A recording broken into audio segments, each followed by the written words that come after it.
Eu espero que esteja tudo bem com vocês. Essa é uma prometida aula sobre escrita acadêmica. Normalmente eu venho trabalhando esse conteúdo em oficinas, né? E eu dou essa aula também incorporando certos elementos de retórica, né? Então eu chamei de um pouco de retórica, um pouco de método. É uma referência também a um professor da UERJ, né? O Acísilo, que tem um texto com esse título, um pouco de método. E basicamente é sobre escrita acadêmica. Né? Em primeiro lugar, para a gente pensar a escrita acadêmica, né, a gente tem de pensar as condições que estabelecem o estudo, né, da literatura como uma disciplina. Tá? Portanto, a gente tem que pensar a disciplinaridade. Eu não quero entrar muito nesse tópico, porque isso é algo que a gente vai elaborando ao longo do curso e da vida acadêmica como um todo, né? Mas eu acho que lembrar é sempre importante, é sempre útil ter isso em mente quando a gente está, no fundo, aprendendo como estudar, aprendendo como produzir, né, e se envolver com a área de conhecimento. Portanto, né, tem definições que são importantes aqui. Né? O que é uma disciplina? Né? Eu propus aqui um corpo de saberes, conhecimentos, pontos que estão mais ou menos fixados e métodos investigativos. Tá? A disciplina comporta tanto conteúdos como formas de acessar esses conteúdos ou de reelaborar esses conteúdos e por aí vai, né? Além disso, uma disciplina ela é dotada de uma força normativa. Daí a gente ter essa noção, né? Uma pessoa disciplinada é aquela que segue uma norma, né? Mas que norma seria essa no estudo da literatura? Um rigor epistêmico, né? E não prático do discurso. Enquanto na vida prática, normalmente a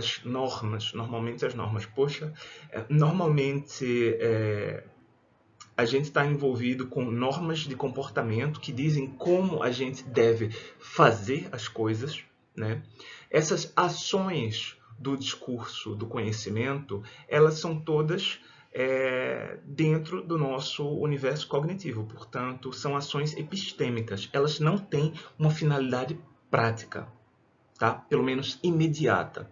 Isso é importante porque o que define uma disciplina é justamente esse processo, né, de coesão interna. Ela se sustenta a si própria, tá? Ela não é simplesmente um instrumento, uma ferramenta, né? A gente não é empregado de interesses exteriores, né, como o conhecimento universitário como um todo, né? Portanto, esse é o primeiro ponto. É um corpo de saberes e métodos investigativos com um rigor próprio, epistêmico, ok? Referente a como a gente entende as coisas. Né? Mas isso não quer dizer que não tenha finalidade, ela tem finalidade. Né? Ou uma disciplina pensa soluções para questões de interesse social amplo, tá? Um cientista pesquisa uma substância para ver se ela funciona no tratamento de outra coisa, né? Ou ela produz complexidade, né? Ela produz, no sentido aqui empregue, né, uma crítica das próprias condições, dos próprios saberes, do próprio método, né? Essa ideia de que as humanidades, né, produzem sobretudo complexidade tem a ver com as humanidades, o estudo da literatura, da arte, da filosofia, não ter preocupação em resolver questões práticas primárias. Tá? Existe uma metáfora para isso, que é guardar o lugar. Né? A gente prepara modificações cognitivas. Tá? Um teórico que eu sempre menciono, ele assinala precisamente isso, né? O papel da literatura como extensão dos processos cognitivos, né? E, assim por consequência quase, né, o estudo da literatura, o estudo da teoria toma parte nesse processo de extensão, sofisticação, né, da cognição humana. como a gente pensa o mundo, como a gente se relaciona aos objetos.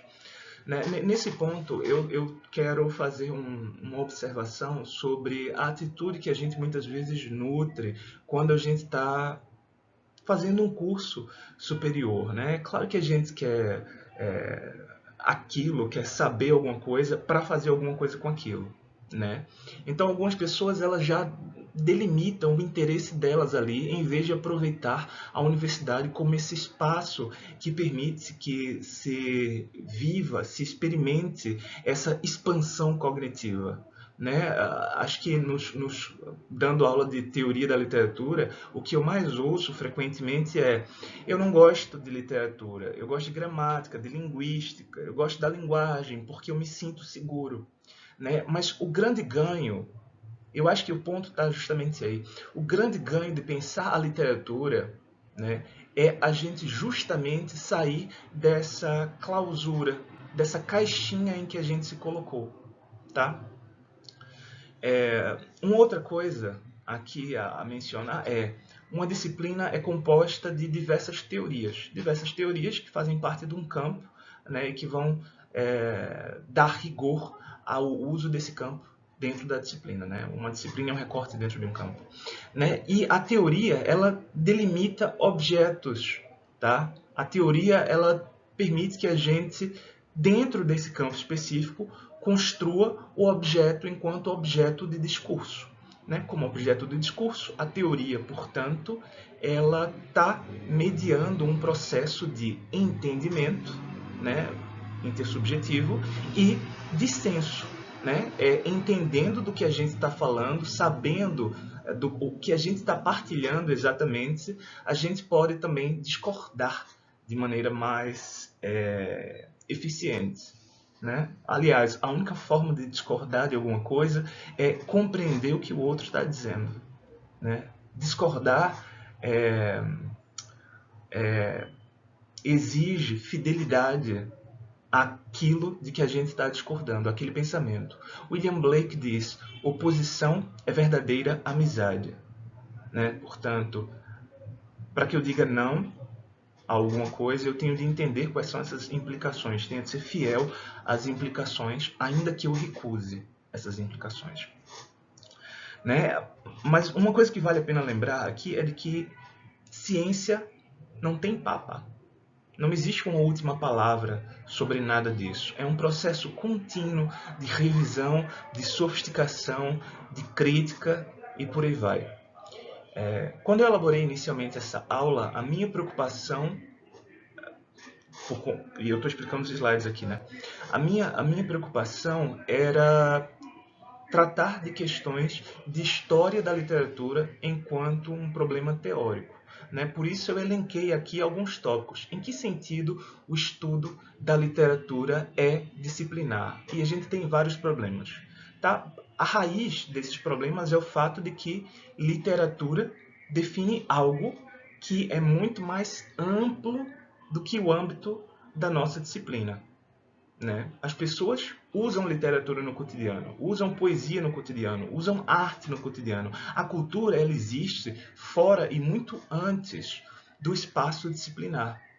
Isso gera um problema. Né? Gera um problema na hora da gente pensar a história da cultura. Gera um problema na hora da gente propor ferramentas para entender a cultura. Né? Entender é sempre reduzir, é sempre pegar algo mais complexo e transformar em algo menor, produzir uma pequena narrativa, uma imagem que faz sentido. Entender é isso. Né? E a complexidade da cultura, numa sociedade como a nossa, ela é enormíssima. Como é que a gente traduz essas coisas? Né? Como é que a gente traduz cultura, tudo que está acontecendo, tudo que é o modo como o homem existe no mundo, para um discurso disciplinar? Né? É difícil. Mas eu tenho por mim, eu não sei se vocês não vão conseguir ver porque a imagenzinha ficou em cima, tá?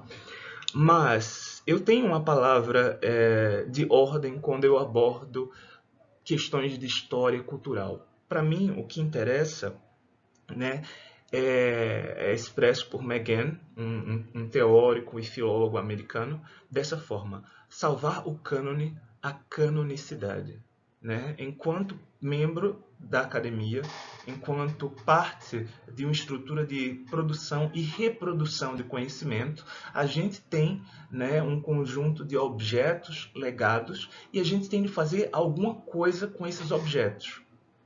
Para mim, a gente tem de combater, né, certos preconceitos que fazem parte desse processo de transmissão. A crítica do próprio conhecimento, a crítica dos usos que a gente dá ao conhecimento, né, ela é justamente a posição teórica relativamente ao nosso campo de saber, que é a literatura. A teoria, né, é, no fundo, a crítica de como a gente conhece e pensa e transmite literatura. Então eu fiz aqui uma observaçãozinha sobre o que é a teoria da literatura. Né? O que a teoria faz? Ela oferece modelos de inteligibilidade. Né? Modelos de inteligibilidade. Há várias formas de compreender o mundo. Né? Há várias formas de perspectivar. No nosso cotidiano, a gente vive isso, sobretudo quando a gente já tem uma profissão. Né? Uma outra profissão é como, exercendo tal ofício, eu vejo isso. Né? O que é que você tem a dizer como advogado? Qual é a sua opinião como médico e não como religioso? Qual é a sua opinião? A gente vive esse processo de mudança constante de chaves de compreensão. E a teoria oferece modelos, e as teorias oferecem modelos específicos. Tá? Sempre que eu tenho teoria, eu tenho um modo específico, né, de ver literatura, quando eu estou falando de uma teoria em particular, né, ou de uma corrente teórica. Né? E como é esse processo? Né? No fundo, como é que a teoria se aplica à literatura? Né? Primeiro, a gente parte de observações, né, sobre dados literários. São observações que podem ser chamadas de pré-teóricas. Né? Eu, sempre que olho para um objeto, eu não penso automaticamente como teórico. Né? Mentira, eu faço isso, mas todo mundo faz isso. Mas a gente não sente, né, isso como sendo teoria. Tá? A gente sente como espontâneo. Então, são observações pré-teóricas nesse sentido. A gente olha para as coisas e espontaneamente reage a elas. Tá? Depois disso, depois dessas reações primárias, espontâneas, naturais, a gente traduz ativamente, né, em enunciados teóricos. Né? Ou seja, não basta simplesmente ter uma teoria e ver a coisa, porque isso a gente faz espontaneamente. A gente precisa elaborar esse conhecimento teórico num conjunto. Tá? Num conjunto que faz sentido. Né? A teoria é um conjunto de proposições sobre a literatura. Então a gente pega um objeto, o objeto literário, e traduz nessa linguagem da teoria. Né? E quando a gente faz isso, no fundo, a gente está construindo no nosso campo de saber fatos, hipóteses com que a gente vai lidando e leis, mais ou menos. Tá? A ideia de lei é complicada, né, no nosso campo de conhecimento, mas é possível, existe um certo grau de previsibilidade associada à especulação teórica. Tá? Além disso, além de oferecer modos de pensar o mundo, a teoria também oferece modos de conversar sobre essas coisas. Né? Isso eu já tinha dito antes. Mas o que importa ao pensar em modo de conversar sobre essas coisas, né, é isso aqui. Esses enunciados, né, esse modo de ver, permite que a gente correlacione, faça sentido daquilo que a gente está vendo dentro de um sistema, tá? Ou seja, produz coerência. O segundo ponto produz a possibilidade da gente convalidar intersubjetivamente, a gente dizer, ah, sim, eu vejo isso, eu também vejo isso, você vê isso? Vejo também. Tá? Em terceiro lugar, falsificar a possibilidade de dizer, bom, mas como? Não é possível, não tem como falsificar. Tá? Esse procedimento de falsificação eu queria que vocês imaginassem como... E isso é importante para a construção de hipóteses, tá? Que vocês imaginassem da seguinte maneira. Um exemplo corriqueiro. né? Eu tenho na minha geladeira há gnomos invisíveis, tá? Eu posso convalidar isso? Posso. Outras pessoas podem acreditar, né, que há gnomos invisíveis na minha geladeira. Elas vêm aqui em casa, claro que ninguém vê gnomo, porque ele é invisível, mas é um consenso da nossa área, da minha área, né, de que há gnomos na minha geladeira. Esse teórico, Popper, né, um filósofo, um pensador da ciência, ele diz: isso não é tudo. É preciso, para a gente poder estabelecer e partilhar essa inteligibilidade, né, é preciso estabelecer um princípio de falsificação. Quer dizer, eu tenho como provar o contrário? Seria possível provar que não há gnomos invisíveis na minha geladeira? Não, porque eu não tenho índices. Portanto, essa hipótese, essa afirmação, há gnomos invisíveis na minha geladeira, ela não pode ser, né, contraposta, ela não pertence, portanto, ao campo de saber. Okay? Tudo aquilo que vocês dizem, tudo aquilo que vocês observam sobre um fenômeno literário, um fenômeno cultural, um fenômeno qualquer, para que se torne conhecimento, precisa ser articulado com uma contraprova. Sem contraprova, não existe ganho de conhecimento. Você não está dizendo grande coisa, né? Mais uma coisa que eu lembro sempre: a teoria ela oferece modelos redescritivos. Nesse sentido, faz parte de um processo de negociar a identidade coletiva da comunidade. Tá? Ou seja, aquilo que interessa a gente num determinado momento e que a gente busca ver. Né? Essas funções elas são todas sobrepostas. Entender é sempre entender dentro de uma comunidade. E entender dentro de uma comunidade é sempre entender essa própria comunidade tal como ela vai existindo e agindo, atuando no mundo. Né? A gente é uma guilda aqui. Eu digo isso sempre aos alunos, né? São vocês contra o professor num determinado momento, mas depois vocês são como o professor. Portanto, né, esses conflitos que existem, eles existem dentro do nosso cercadinho. Né? Mas agora eu vou passar... Agora eu quero passar, gente, e pensar elementos para a elaboração do trabalho acadêmico. Tá? Prestem atenção. Elaboração do trabalho. Ok? Quando eu exijo trabalhos, eu cobro esses 4 elementos aqui. Outros professores podem não exigir, ou revistas podem não exigir, ou enfim. Né? A gente nem sempre vai encontrar isso de maneira tão clara em muitos trabalhos quando a gente chega a finais desses trabalhos. Mas esses são mais ou menos 4 elementos que devem aparecer em qualquer trabalho, em qualquer projeto, em qualquer pensamento decente. Ok?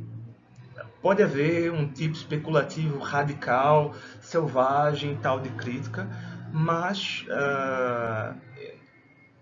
não é o tipo de expectativa que, na verdade, contribui, eu acho, né, com a imagem da comunidade acadêmica.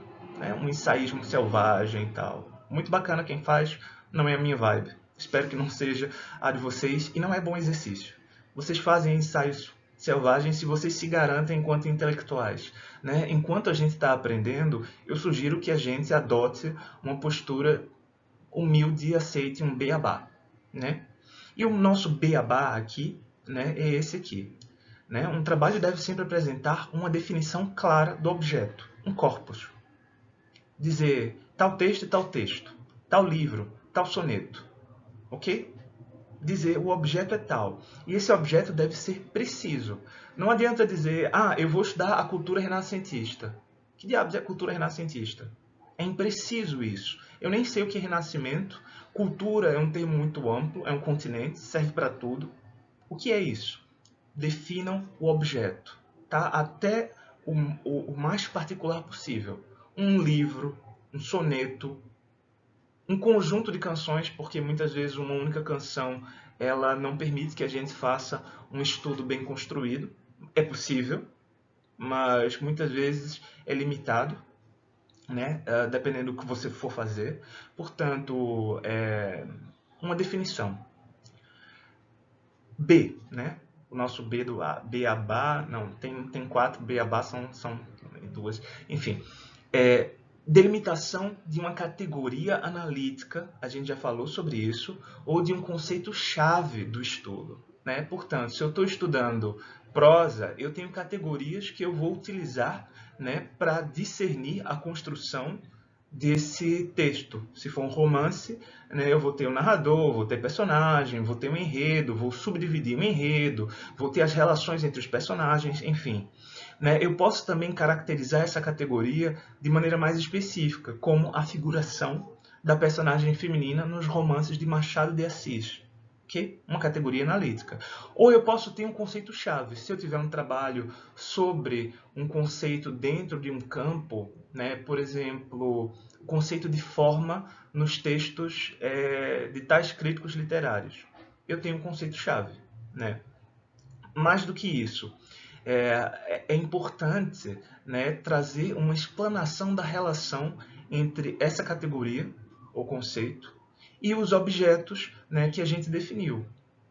Como assim? Simples. Qual é a relação entre a categoria forma e a história literária segundo Antônio Cândido? Qual é o lugar da forma, ou estilo, se vocês preferirem, ou qualquer outro, né, dentro da história literária nesse modelo Spiano de história? Ok? Qual é o lugar da forma? Né? O que é que o X está fazendo ali, né, no fundo? É preciso também construir uma fundamentação teórica. Né? É nesse ponto que eu digo, por favor, não se espantem. Tá? É simples. Como é que surgiu a ideia? Como é que a gente percebe o problema? O que é que suscita essa questão? Né? A gente está lendo uma coisa e a gente percebe o uso recorrente de categorias que assinalam uma preocupação com questões de estilo. Simples. É notável que o estilo é uma questão frequente para a construção da narrativa historiográfica em Antônio Cândido. Ou ainda, se a gente quiser o exemplo lá da figuração feminina, as mulheres em Machado de Assis frequentemente têm tal representação. Elas são todas interesseiras, maquiavélicas e tal. Né? Portanto, é isso. A mulher nunca é vítima, ou raramente é vítima em Machado de Assis. Né?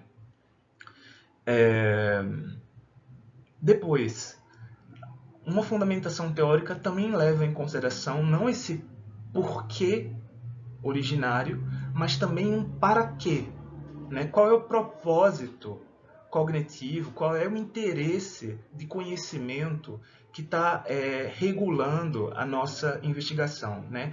Por que é interessante ver a coisa daquele modo? Qual é a necessidade de levantar essa lebre? Qual é o ganho em tratar desse problema?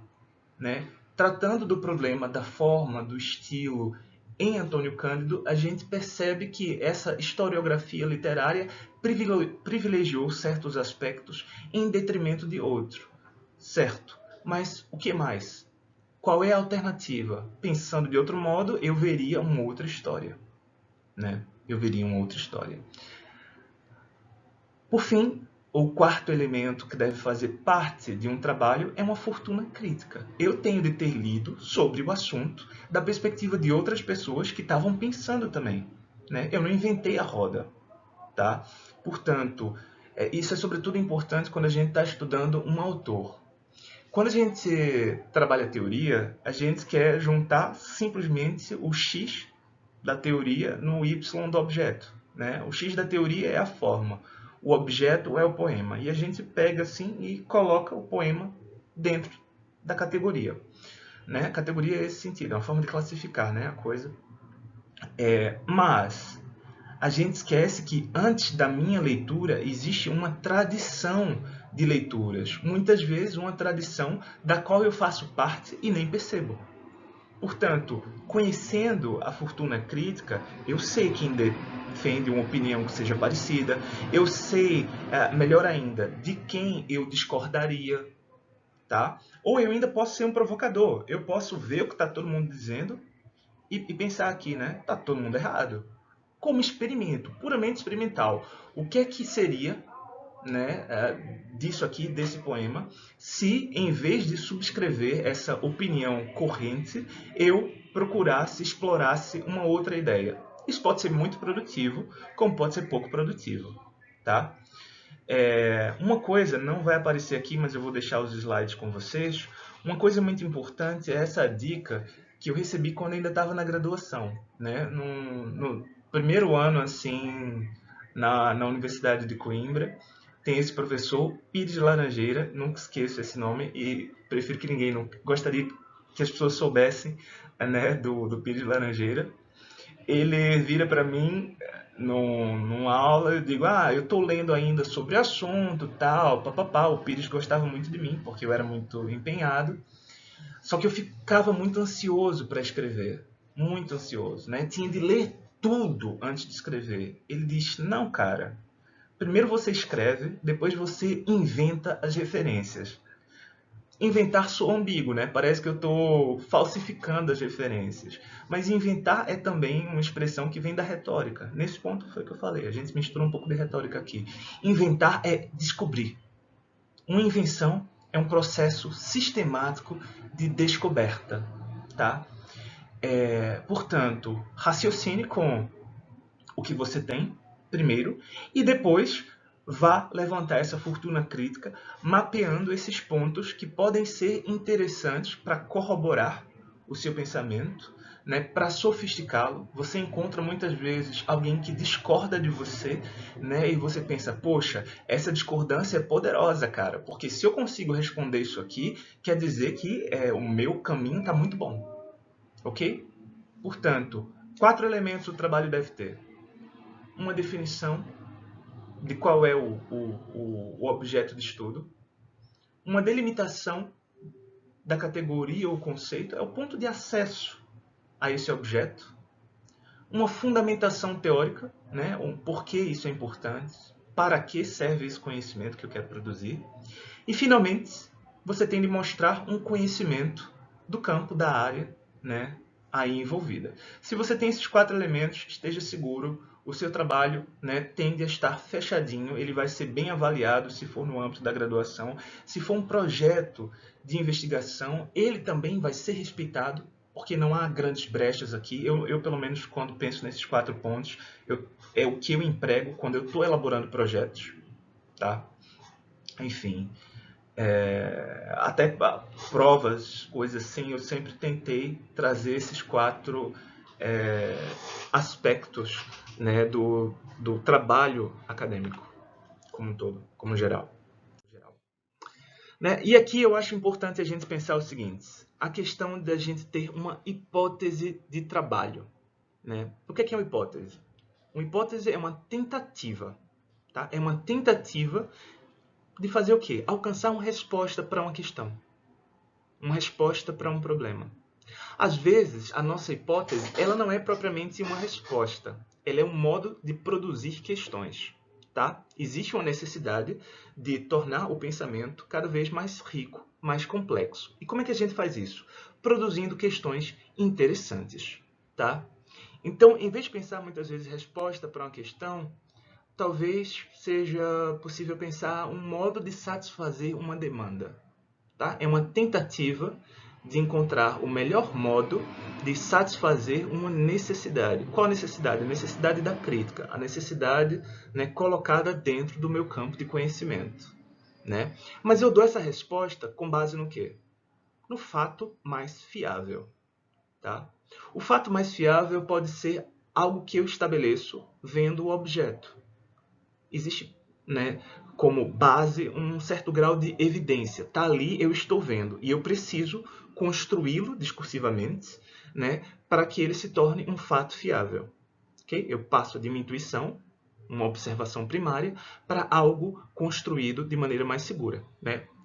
E eu faço isso de que modo? De modo que possa ser testada. Né? Eu tento encontrar uma resposta para um problema utilizando uma evidência que eu construí junto da teoria, e eu faço isso explorando, colocando à disposição dos outros, para que eles concordem comigo ou discordem, para que eles testem, para que eles pensem, para que eles explorem. Tá? É aquilo de algo poder ser refutável. Né? Se eu digo, gnomos invisíveis na minha geladeira, e alguém diz, não há porque eu não estou vendo, né? Isso não pode ser testado. Outras pessoas podem concordar, né, comigo, mas não existe a possibilidade de fazer a contraprova. Então, é uma hipótese, uma ideia fraca. Tá?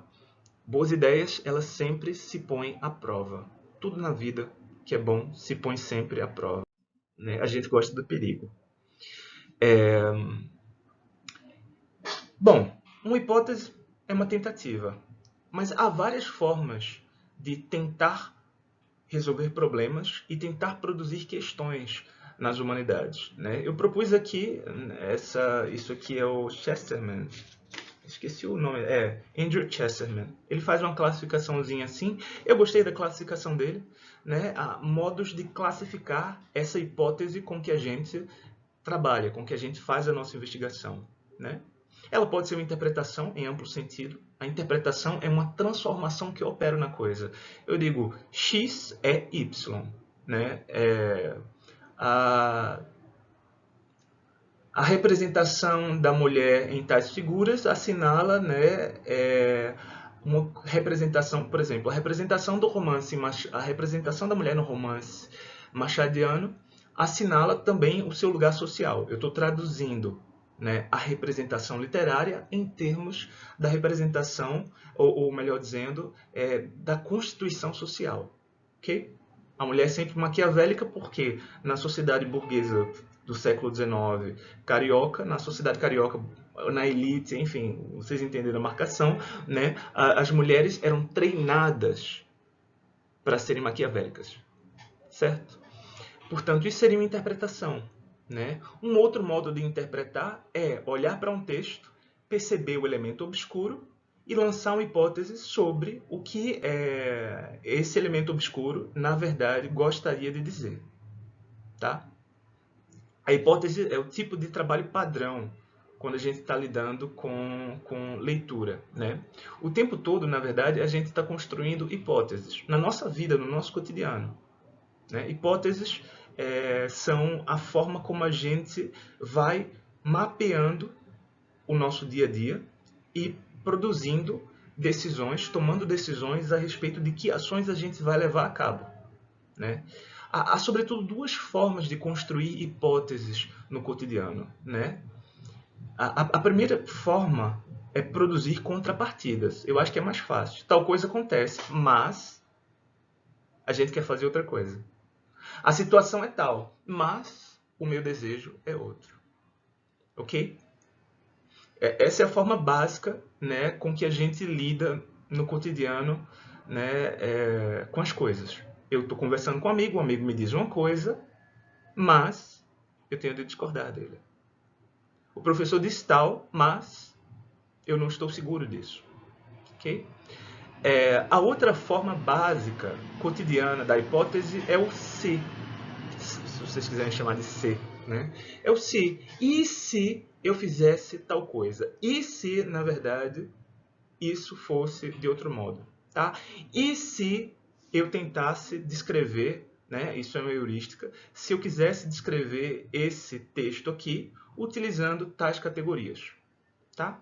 Ou seja, as hipóteses elas sempre são uma espécie de contraponto particular a algo que está diante de mim, ou são a conjunção, né, de uma outra articulação a uma determinada coisa. E se eu fizesse isso de outro modo?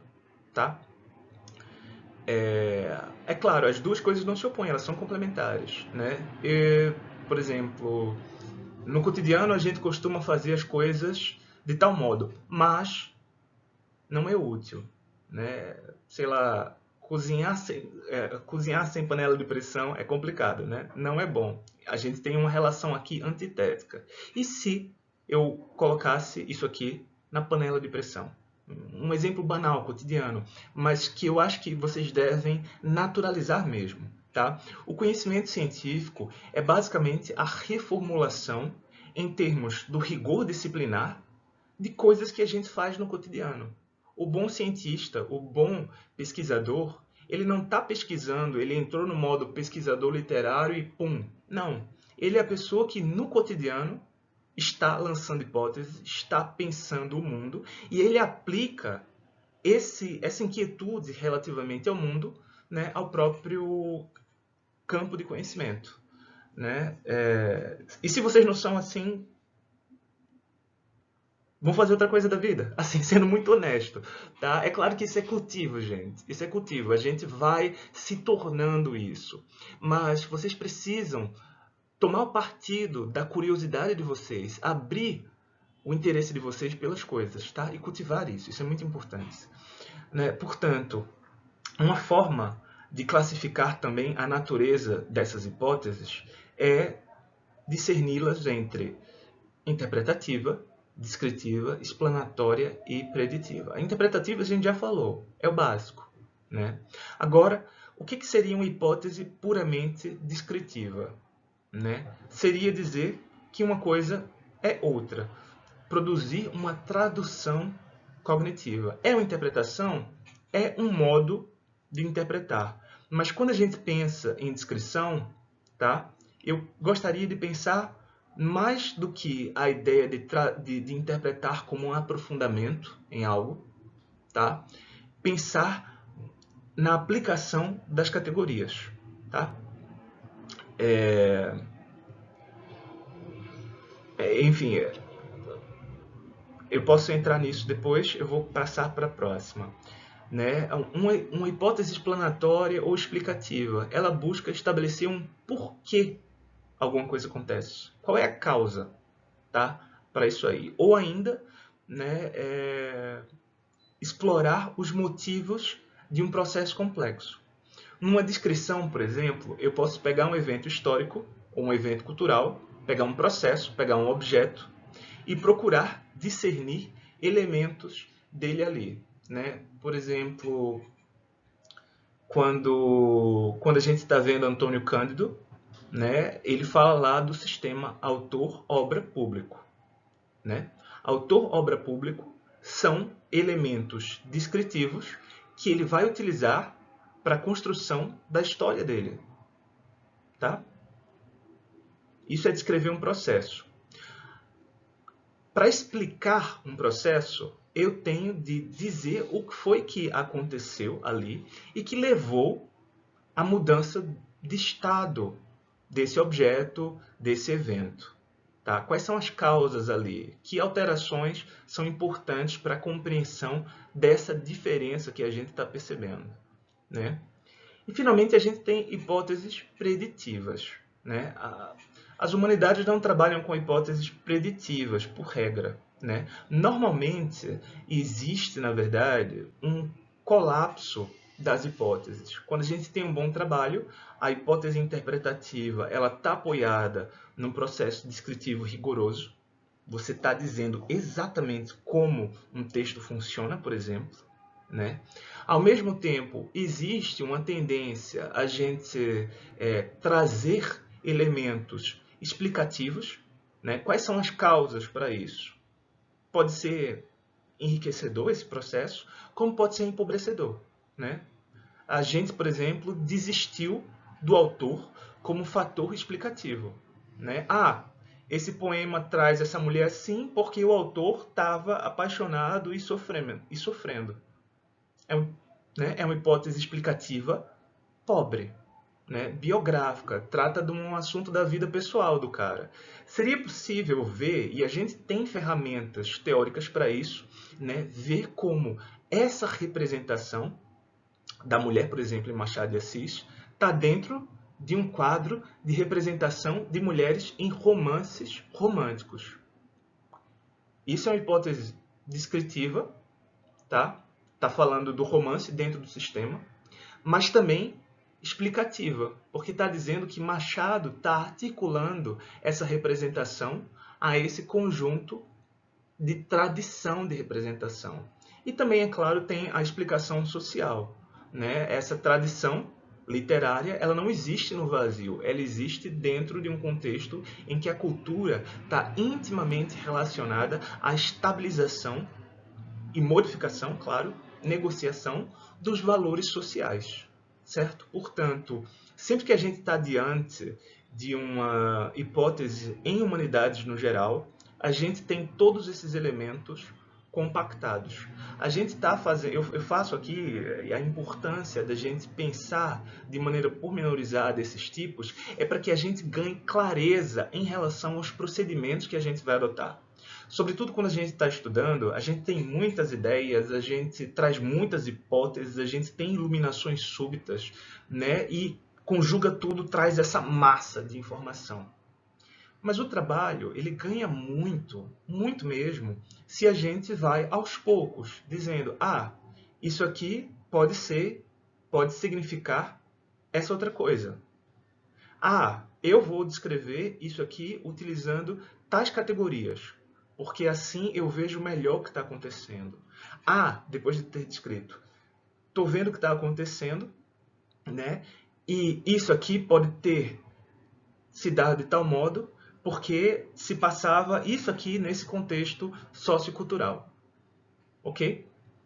Tá tudo sempre junto, né? É interessante notar também o seguinte, tá? A hipótese de trabalho, ela tem sempre uma natureza, ou quase sempre uma natureza analítica. Tá? O que eu quero dizer com natureza analítica aqui? É que a gente parte de elementos do próprio objeto. A hipótese ela não surge na nossa cabecinha do nada. Né? Vocês vão ver, existe uma expressão que se usa, né? As imagens estão em Deus. Alguma coisa assim. Né?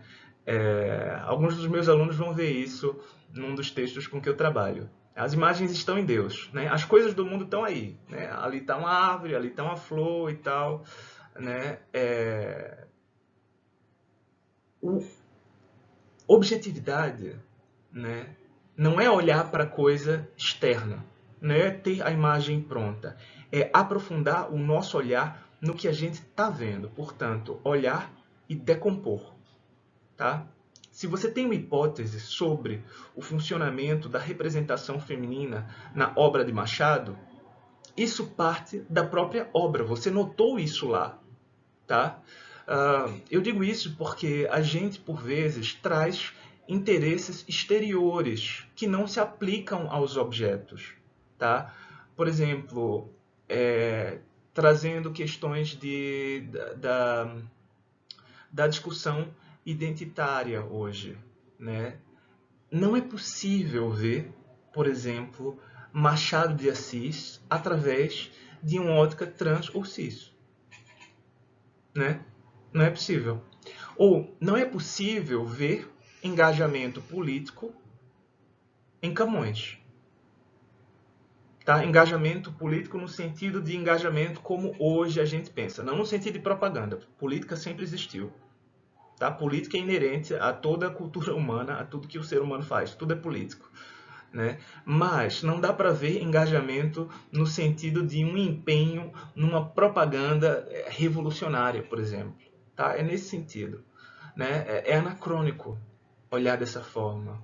Tá? É claro que algumas coisas a gente percebe mais, outras menos, dependendo da novidade do conceito. Mas o que a gente quer é isso, olhar para os objetos, ver os objetos, ver algo ali, algo que se passa ali e que eu trago para fora.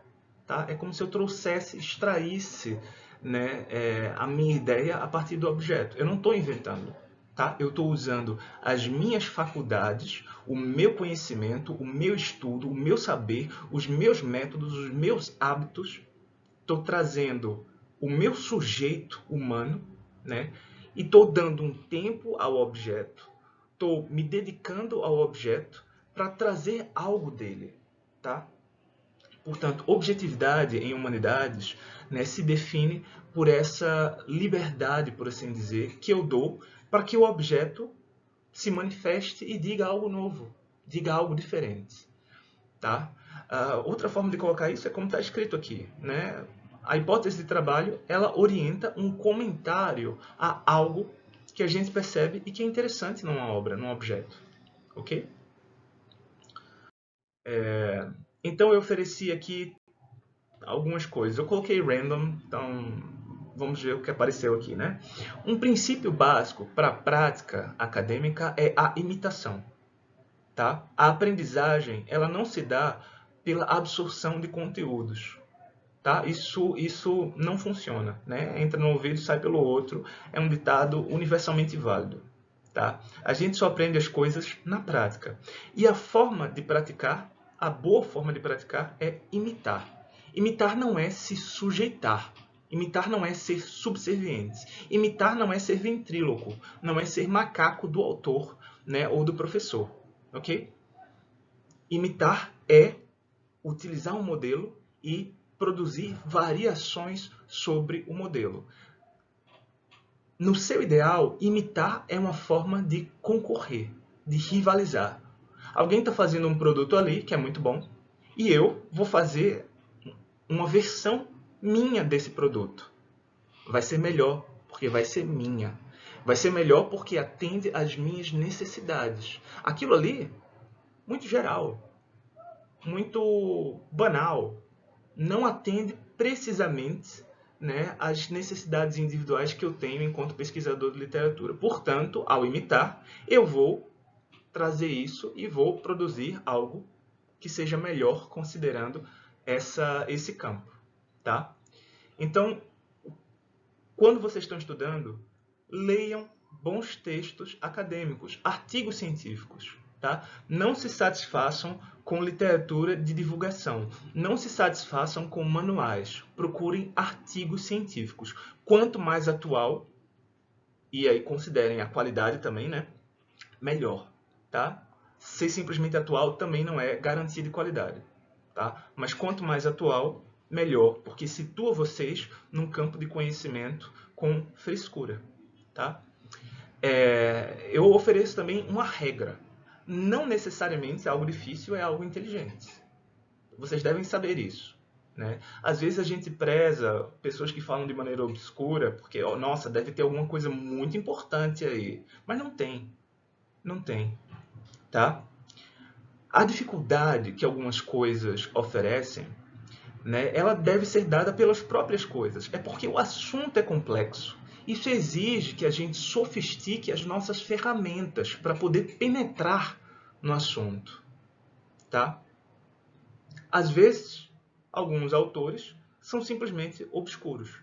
Não estão dizendo A com B, estão falando muito, né?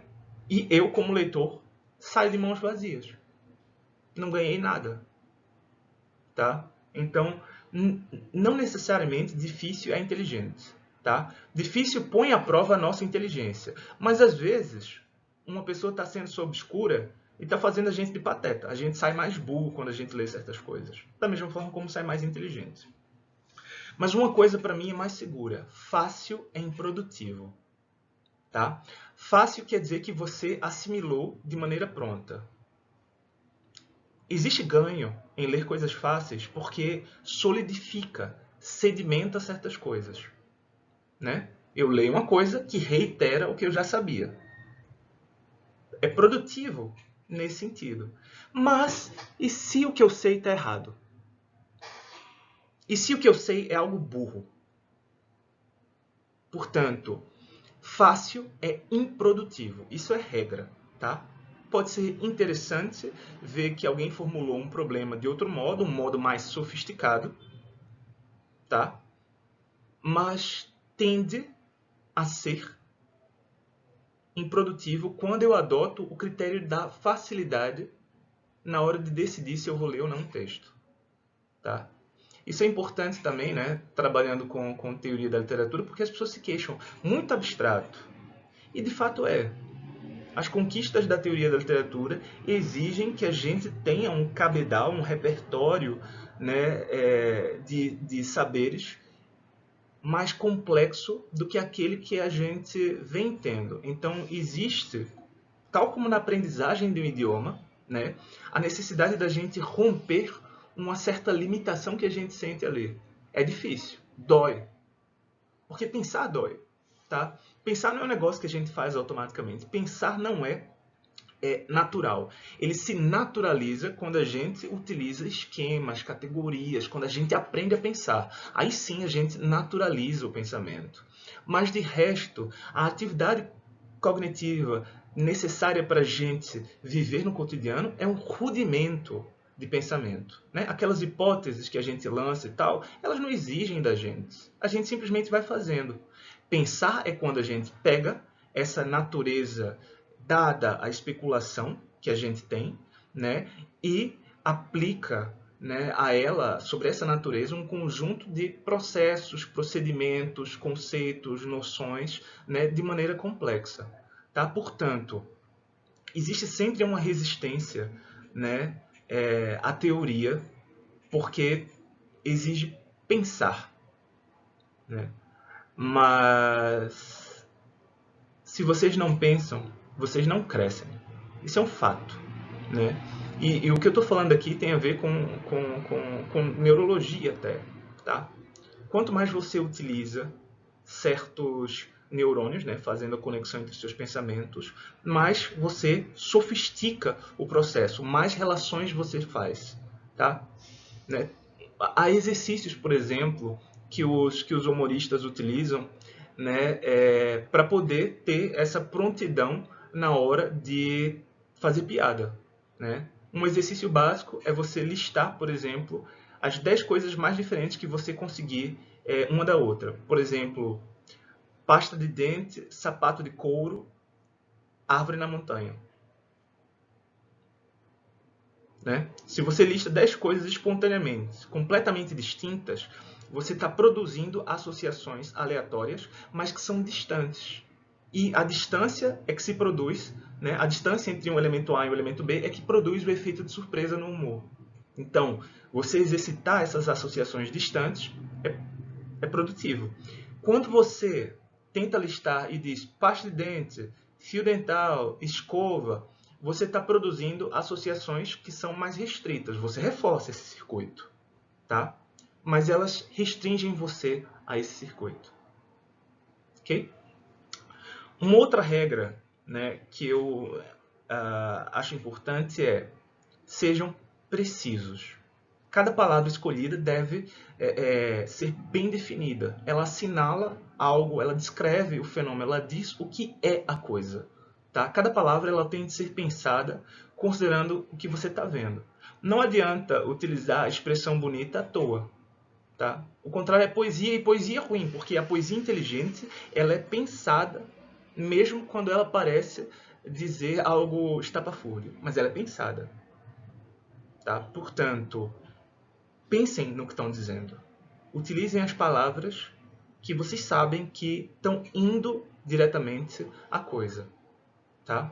A teoria ela funciona como um conjunto, né, de termos para que a gente possa fazer essa ida às coisas. Né? Quando eu tenho análise de um texto em prosa, a gente já falou, né, é o protagonista, o enredo, o narrador, o tempo e o espaço. Né? São formas de ir à coisa. Tá? Eu dou instruções também, já está fazendo 1 hora aqui, eu vou abreviar, né? Eu dou instruções também para elaboração de resumo acadêmico. Tá? O resumo acadêmico, ele serve como uma heurística para a preparação do trabalho acadêmico. Depois que eu elaboro um resumo, né, o resumo é o conjunto de elementos básicos que eu vou utilizar para discutir a coisa. Depois que eu, de fato, coloco em prática o que eu pretendia nesse resumo, eu vou e reescrevo o meu trabalho. Tá? Mas tudo começa com esse núcleo duro. Tá? E o núcleo duro de um resumo, né, como ferramenta heurística para estudo, para escrita, são esses 4 elementos aqui. O caso, o problema, uma hipótese com que eu vou trabalhar e a consequência. Tá? O caso assinala um contexto de um problema, abre um campo. Ele também serve de índice para o leitor. O leitor abre lá o texto e vê lá hipóteses de trabalho são não sei o quê. Estabelecido o caso. Tá? Ele vai olhar, vai ter interesse. Né? E aí você acrescenta, vocês devem produzir um problema. Né? A elaboração desse problema diz respeito a como vocês vão estudar. Qual é o referencial teórico? O que é que vocês conhecem da crítica? né, que permitem que vocês pensem essa questão específica. Tá? Nesse passo, eu diria que a elaboração de um problema também é útil, porque no fundo você está oferecendo uma imagem de si próprio enquanto investigador para o seu leitor, que também deve ser um pesquisador, um estudante, estudioso, né, da sua área de saber. Ok? Portanto, o caso desperta o interesse do leitor e, na elaboração do problema, você acaba, inevitavelmente, apresentando o seu jogo. Tá? Mais do que isso, quando a gente tem um trabalho, a gente tem também aquela hipótese. Né? É um porquê, um como a coisa funciona. Okay? A gente já falou um pouquinho sobre isso. Né? Basicamente, são perguntas que você pode colocar e que servem, né, para orientar um ponto de vista, cancelando outros pontos de vista. Uma hipótese é sempre uma aposta, e uma aposta se joga contra outras apostas. Okay? Eu coloquei, né, mais coisas. Né? Como é que você constrói uma hipótese? Se você vê que há indícios ali no poema, ou no texto, ou na coisa, no fenômeno que você está avaliando, né, que fazem com que ela seja diferente de como é percebida na área. Né? Não precisa ser, oh meu Deus, isso exige que eu conheça toda a área. Não, tudo isso deve ser redimensionado. Se você está no mestrado ou no doutorado, a sua hipótese ela vai exigir uma visão de campo. Tá? Se você está num nível menor, numa especialização, ela pode ser simplesmente o interesse de fazer o recorte ali. Ainda mais quando vocês estão na graduação. Um trabalho de 10 páginas, sei lá, né, exige que essa hipótese ela seja simples. Né? É interessante pensar isso aqui porque a leitura padrão que se faz não é essa, acabou. É interessante pensar isso aqui porque isso mostra mais, né, da mulher na obra de Machado de Assis como um todo. Acabou, certo? E depois, aqui eu já colapsei, né, a consequência com a hipótese. Né? Por que eu acho interessante ver isso aqui? Né? Porque a consequência é tal, o ganho é tal. Né? Eu coloquei aqui outra questão que está coberta pela câmera, o que é que se espera do conhecimento produzido no processo de questionamento dirigido ao texto e à crítica? O que é que a gente espera, no fundo, do que a gente está fazendo?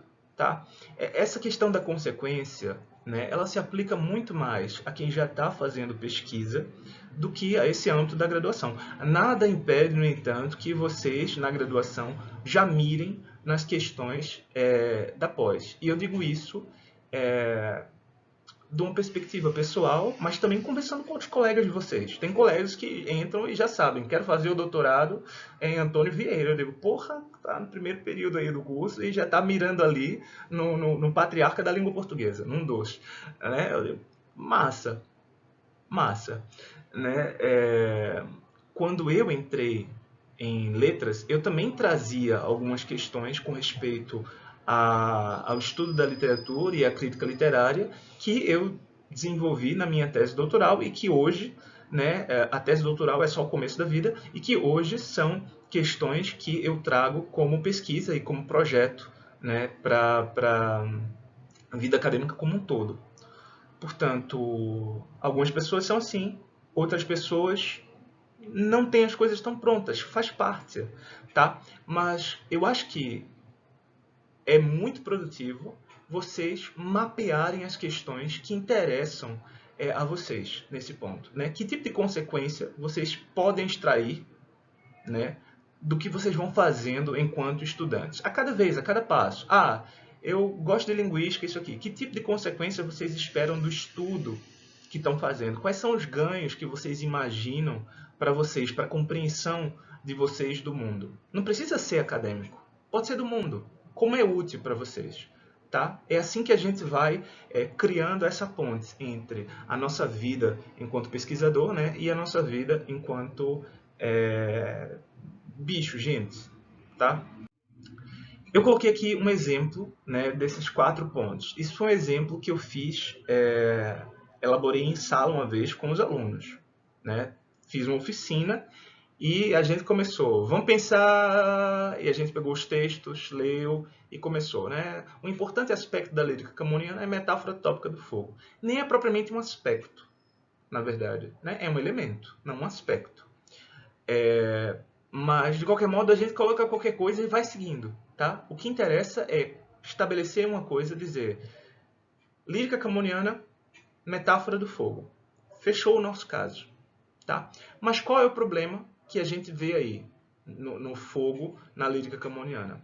É que essa metáfora, ela sempre foi estudada como parte da tradição iniciada por Petrarca. Petrarca fala em fogo, Garcilaso de la Vega fala em fogo, Boscan fala em fogo, Camões fala em fogo, amor é fogo até hoje, né? Portanto, pode ser uma limitação. Por quê? Porque, né, ela, com efeito, já vem da cultura latina. Tá? O fogo já é, né, para os latinos, um fator que representa a paixão. Ela já é metaforizada como fogo, amor e fogo. Tá? Portanto, a gente lança uma hipótese. O problema é, o fogo já existe antes. Antes de existir Petrarca, já existe fogo. Bem antes. Né? Então, qual é a nossa hipótese? É a de que é possível ler o uso que Camões faz do fogo como uma tentativa de remeter a essa tradição literária. Né? É como se a gente dissesse, Camões não está conversando diretamente com Petrarca, como todo mundo pensa. Camões está conversando mesmo com Horácio, com Propércio, com Catulo. Ok? Então, essa é a hipótese. Ao dizer isso, a gente também diz, né, como a gente vai construir. A gente vai ler os poemas X, Y, Z, escolhe 3 poemas de Camões em que o fogo apareça. Né? Contrastando ao uso do fogo nos poemas tais de tais autores, ou de tal autor. Ok? Ou seja, a hipótese é fogo remete a algo anterior. Então, a gente tem de ver fogo aqui e fogo aqui. Okay? Eu quero que vocês percebam nesse ponto que aqueles elementos lá que eu disse no começo, uma definição do problema, né? Uma definição do corpus, fortuna crítica e uma hipótese, como foi que eu coloquei? Uma justificativa, uma fundamentação, está tudo aqui. Aqueles 4 elementos aparecem no meu resumo aqui. Tá? Por fim, as consequências esperadas faz parte daquela fundamentação também, o para quê. Né? Entender que Camões dá um uso mais latinizado ou latinizante dessa metáfora do fogo, né? Permite pensar o sentido específico da representação amorosa. A gente pode colocar a pergunta, tá, Camões não utiliza fogo no mesmo sentido com que Petrarca utiliza fogo. Quando ele faz isso, ele está fazendo uma crítica desse uso do fogo. Ele está dizendo, olha, esse fogo de Petrarca não presta, fogo que queima mesmo é o que está lá em Catulo. Vocês percebem? Tá? Então, há sempre uma consequência nesse conhecimento. Não é grande leitura. O que a gente está propondo aqui é um trabalho, né, que foi feito numa disciplina de graduação. Se viu como modelo, né, esse resumo foi um modelo para que outras pessoas fizessem. Eu tenho esses trabalhos todos, se vocês tiverem curiosidade de ver. Eu cheguei a colocar no meu Classroom, mas as pessoas ficam perdidas com a quantidade de informação que eu dou, né, e eu resolvi poupar, né, as pessoas alcançar. Eu não sei porque as pessoas inventam também de se interessar por várias coisas. Eu digo, pô, você está cansado, se confunde, não lê, não faz. Problema teu, te vira. Não é problema meu se vocês têm interesse por coisas que não são fáceis. Me poupem. Né? De qualquer modo, a gente fez isso aqui, a gente fez um outro modelo de resumo e eles produziram trabalhos, os trabalhos acadêmicos daquele período, utilizando, né, essa estrutura. Tá? Foi muito produtivo isso. Era um curso sobre Camões. Eu também dei aqui um outro exemplo de resumo em 4 pontos. Né? Aqui é um pouco mais... aqui é diferente, esse resumo é um resumo que eu realmente fiz para mim próprio e que utilizei num trabalho acadêmico. Eu vou deixar aqui, né, e vou dar o slide para vocês vejam isso, né? Mas é muito simples. Do lado esquerdo, a gente tem os elementos discernidos, e do lado direito eu coloquei uma explicação, né? O caso, fulcros temáticos, eixos, fulcros temáticos e poetológicos da obra de Camões, né? Existe uma inversão aqui da colocação. Suas canções não foram exaustivamente estudadas como gênero no recorte histórico reconstrutivo. Muita coisa colapsada, porque na pesquisa tudo se torna mais complexo. Tá? Mas o que está sendo dito aqui, a rigor, se a gente fosse traduzir isso de maneira mais fácil, é: as canções de Camões são importantes, mas não foram estudadas corretamente, tá? Ou não foram estudadas o suficiente. Esse é o caso. O problema que eu vou levantar aqui, né, é preciso estudar, né, desde uma abordagem tríplice, tá? Que abordagem tríplice seria essa? A retórica, como semântica e como poética histórica, a teoria e a história da comunicação escrita. A gente precisa entender a retórica que produz os textos no contexto, mas precisa também entender como as letras funcionam nesse período, tá? A escrita literária, letrada, como ela funciona. Tá? E mais do que isso, a própria história literária, a tradição a que Camões se vincula. Tá? E isso é um outro problema, porque a história literária também, né, é um modelo que vem sendo rediscutido e tal. Tá?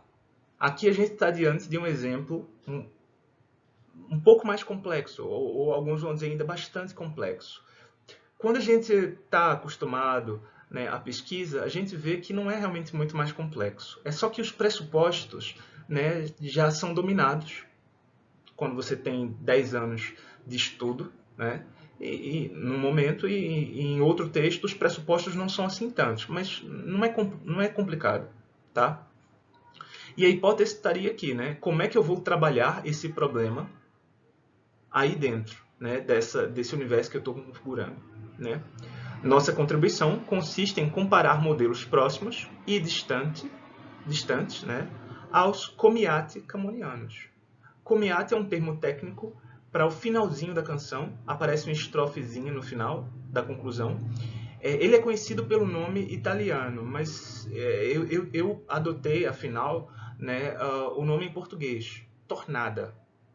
Tá? Tornada, seria uma tornada das canções. Tem esse nome, né, porque a tornada é tipo um refrão. Okay? Enquanto comiate, né, é uma despedida. Né? Nas canções, o refrão acabou virando a despedida da canção. Isso é um fenômeno comunicacional muito curioso. Se vocês quiserem, esse artigo está na internet. Né?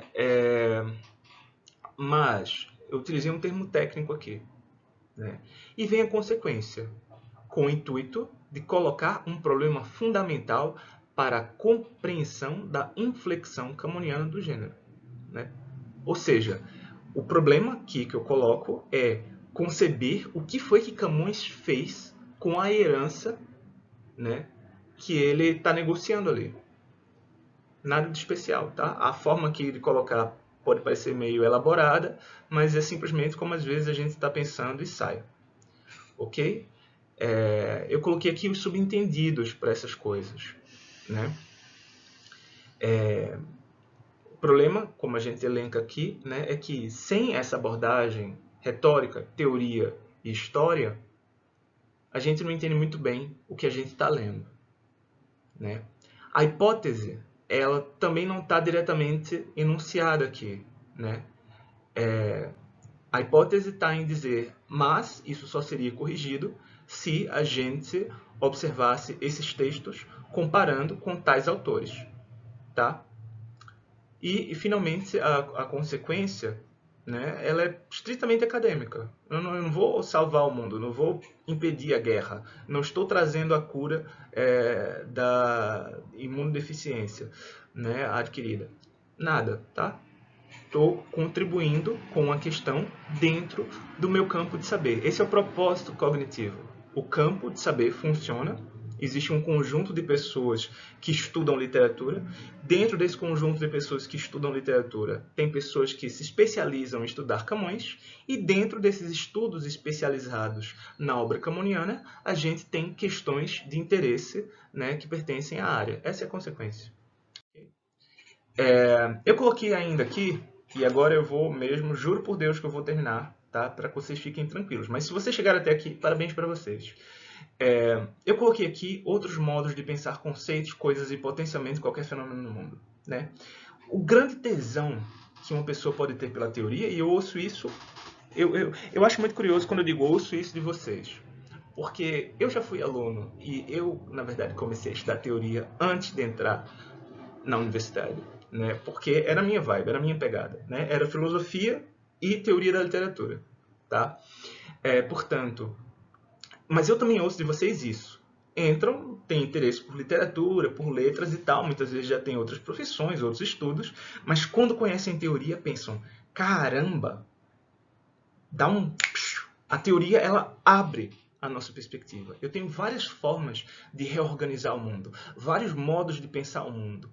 De dizer, isso aqui é bom, isso aqui é ruim, isso aqui está certo, isso aqui vai ser assim. Tá? A teoria permite essa ampliação das nossas faculdades cognitivas, né? Portanto, eu digo, dá para pensar qualquer coisa no mundo. O Oswaldo Silvestre, né, foi meu orientador em Coimbra. A gente estava num seminário e em algum momento ele vira para mim e diz: mas o Matheus também faz teoria quando está com a moça, né, no seu momento particular? E a real é, sim, a gente faz teoria o tempo todo. A gente está sempre construindo hipóteses, a gente está sempre colocando as coisas em categorias. E algumas pessoas gostam de fazer isso de maneira ativa, né? Daí ter teoria da conspiração, daí ter várias explicações, enfim, vocês conhecem os tipos, né? Portanto, estudar teoria permite que a gente pense em coisas, né? E eu coloquei aqui, eu quero que vocês olhem no slide, tá? Isso, né? Eu coloquei aqui algumas formas, né? Por exemplo, vocês devem conhecer esses Qs aqui. Em inglês se usa W, né? São perguntas de caráter geral que vocês podem fazer para descobrir o que está acontecendo, né? Quem fez o quê, onde, com que auxílio, por meio de que coisa, né? Com que auxílio, por meio de que ferramenta. Por que ele fez isso? A causa. Para que ele fez isso? Né? De que modo específico? Ele estava sentado, estava em pé quando ele fez isso? E quando foi? Foi ontem? Ou vai ser amanhã? Né? Mais uma pergunta que não aparece normalmente nessa tradição do quis, quid, ubi, quibus, auxiliis, etc. É o cui bono. Né? Em favor do quê? Em favor ou para o bem de quem? A cujo bem. Isso é o que está escrito em latim. Né? Portanto, quando você se faz perguntas, você está modelando, né, o fenômeno. Você está precisando ali os elementos, é como o autor obra público do Antônio Cândido, né? E está construindo um saber sistemático. Tá? Há várias outras formas de construir isso. Você pode perguntar por conceitos, por noções. Qual é a base disso? Qual é a premissa? Qual é a finalidade disso? Eu pergunto muitas vezes, qual é o papel da cultura no autor tal? Né? E, contrariamente a quê? Qual é a antítese? Quando o autor tal propõe um conceito, o que é que ele está anulando, cancelando? Tá? E ainda uma outra pergunta, será que existe algum efeito colateral? Alguma coisa que não estava prevista, mas que acabou acontecendo? Tá? São questões, a gente tem que se habituar a fazer questões.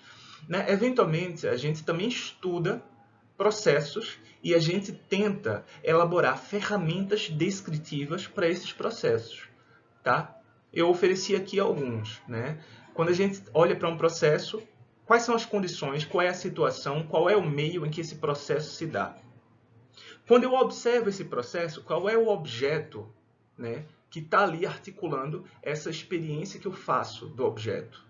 Tá? Eu estou lendo um livro. O evento-objeto é a materialidade dele. A condição, a situação, a ambiência, né, você pode pensar tanto na minha condição de letrado, né, eu leio, faço uma experiência dentro de um contexto institucional da literatura, ou você pode pensar no contato que uma pessoa tem com o livro, com a obra X, no cotidiano dela, como aquilo surpreende, como aquilo enfada, qualquer coisa assim. Eu posso pensar também no conteúdo dessa experiência, ou seja, o que exatamente me acontece ou acontece à pessoa ou qualquer coisa assim, quando eu estou diante daquilo, quando eu estou passando por esse evento. Tá? Qual é o conteúdo? Né? Às vezes a gente vive alguma coisa emocional. O conteúdo é tristeza, por exemplo. Esse é o conteúdo da experiência, né, de saber ou descobrir que eu fui traído. Qualquer um, né? A não ser que já exista ali um interesse em fazer o divórcio, porque aí, é claro, você queria se divorciar, não conseguia, não tinha coragem, descobriu que foi traído, você fica felizão, né? Ó, socorro, graças a Deus, vamos acabar isso aqui. Né? Vocês percebem? Então, e finalmente o efeito, né? Uma consequência de maior ou menor duratividade que aquela coisa tem. Tá? A experiência que a gente faz da coisa. Né? A leitura mexe comigo de tal modo e o efeito da leitura é eu aprender mais sobre um assunto ou eu ficar mais sensível para uma questão e por aí vai. Da mesma forma como o efeito de descobrir que eu sou traído quando eu estou pensando no divórcio, mas não tenho força, é fazer com que eu decida, né, pelo divórcio e vá viver a minha vida feliz. Ok? N coisas. Né? Coloquei uns links aqui em que eu coloco, né, primeira coisa, né, todo o conjunto teórico-analítico que a gente estuda em teoria da literatura serve para classificar e organizar os fenômenos do mundo, da vida, da representação. Né? A literatura como representação verbal é algo que ultrapassa o fenômeno histórico que a gente chama de literatura. Né? Portanto, a gente conhece a representação e a gente discute cinema, a gente discute teatro, a gente discute quadrinhos, a gente discute música. A gente só precisa sofisticar as nossas ferramentas, né, para adaptar a qualquer quadro. Mas, no fundo, todo pesquisador cultural tem competências teórico-analíticas, né, em maior ou menor medida, para lidar com uma diversidade de fenômenos. Okay? Esse é o tesão da teoria. Né?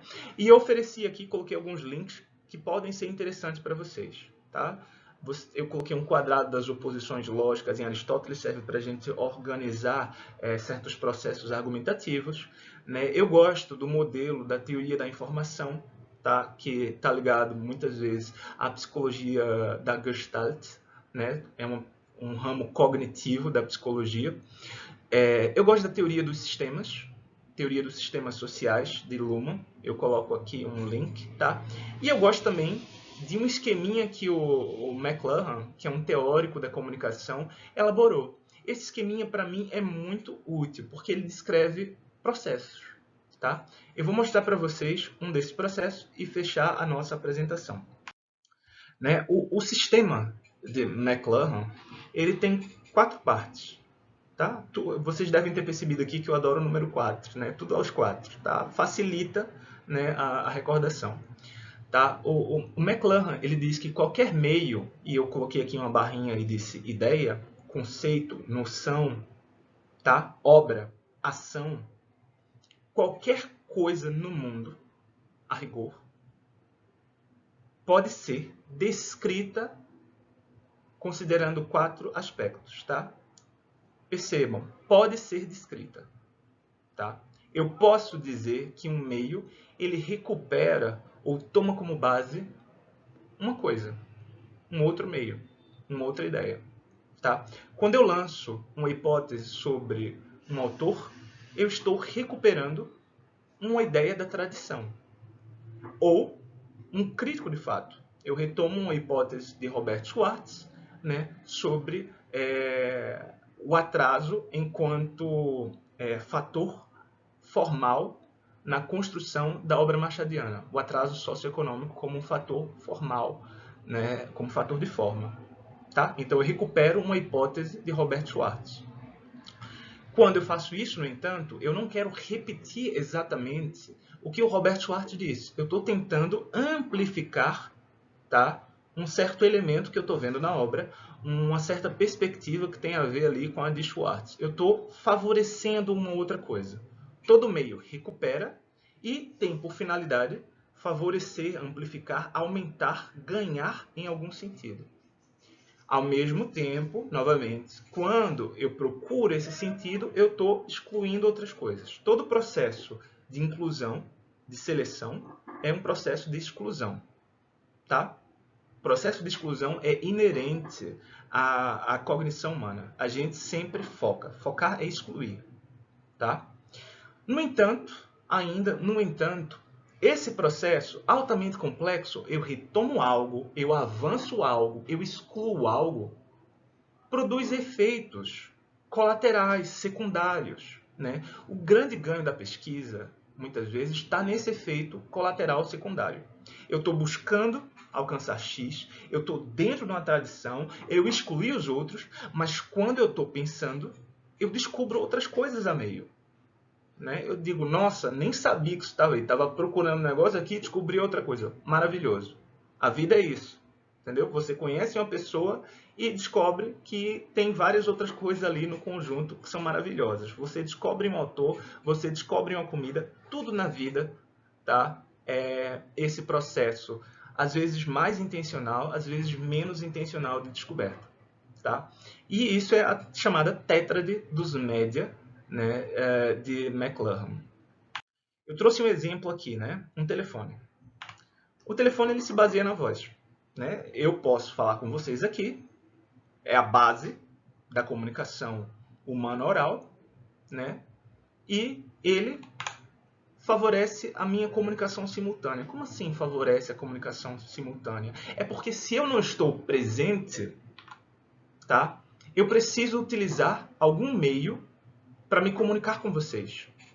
Quando eu não tenho telefone, o que eu faço é mandar uma mensagem. Eu escrevo uma carta porque eu não estou lá para falar presencialmente. Mas quando vem o telefone, eu já não preciso da carta. Eu já não preciso do telégrafo. Eu não mando bilhetinho através de fulano, tá? Não, eu faço uma ligação. Depois, tem como um efeito colateral muito posterior, o telefone, né? É a origem da internet. Tá? Eu coloquei aqui um exemplo só para que vocês tenham ideia. A gente pode organizar qualquer coisa dessa forma. Tá? Da mesma forma como a gente pode organizar um argumento. Um argumento ele sempre toma como base uma informação, um fato, opiniões. Eu vou corrigir isso no slide, tá? Opiniões. A gente sempre toma como base algo. É aquela coisa da evidência, a melhor evidência, o melhor fato, tá? Essa é a base do nosso argumento, né? O nosso argumento ele toma como base essas informações, esses fatos, essas opiniões, né? Com uma intenção determinada, a perspectiva tal, a leitura, a hipótese que a gente está avançando, ok? Eu quero ver tal coisa. Acho que utilizando isso aqui eu vejo essa coisa melhor. Finalmente, um bom argumento ele sempre tem um contra-argumento. Tá? Quando eu estou argumentando a favor de algo, né, eu estou sempre argumentando contra o que esse algo não é. Então, todo bom argumento tem uma contraprova, ok? E quando a contraprova, o contra-argumento é bom, isso significa que o seu argumento também é poderoso, né? Certo? Não adianta ter um debatedor fraco. O debatedor fraco humilha a nossa inteligência. Por que eu vou me gastar com uma pessoa que não sabe nem o que está falando? Por que eu vou me gastar com uma pessoa que não sabe do que está falando? Por que eu vou me dar o trabalho, eu, gastar o meu latim com essa criatura? Tá? Bons rivais, eu digo isso sempre em aula.